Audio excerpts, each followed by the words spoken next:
B.R. Gavai साहब ने कहा था कि संविधान बड़ा है, संविधान से ही देश चलाने के लिए बना हुआ, लेकिन संसद की अपनी कार्यप्रणाली और सुप्रीम कोर्ट संविधान की रक्षा करने की एक इकाई है। संसद इसलिए सर्वप्रथम है क्योंकि वो इस देश के जनता को प्रतिनिधि करता है। इस देश में जब चुनाव होते हैं तो जनता अपनी रिप्रेजेंटेटिव के तौर पे सांसद को चुनती है, और वो सांसद जब संसद भवन में जाते हैं तो वो एक तरह से उन जनता के प्रतिनिधि के रूप में वहां पे अपने आप को प्रस्तुत करते हैं। तो सुप्रीम कोर्ट कैसे बड़ी हो जाएगी? क्या सुप्रीम कोर्ट जनता का प्रतिनिधित्व करती है? इसका भी जवाब चीफ जस्टिस साहब को देना चाहिए।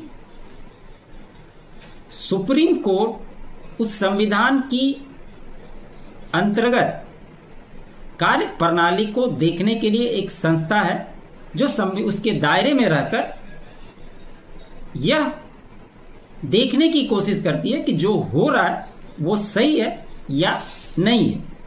इसी के आधार पर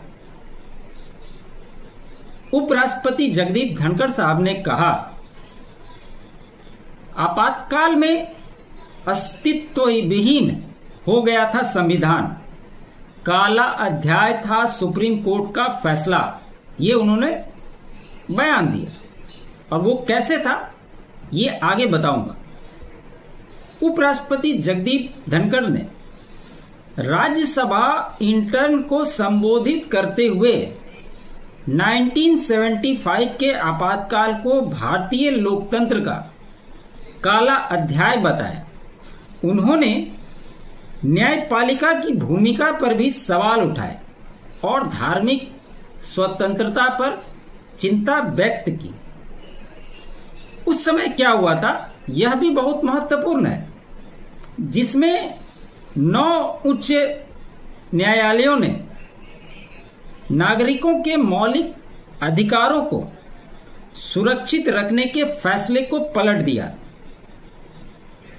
उन्होंने कहा उस फैसले ने तानाशाही और अधिनायकवाद को वैधता प्रदान की। 1 लाख से अधिक लोगों को कुछ ही घंटों के अंदर जेल में डाल दिया गया था।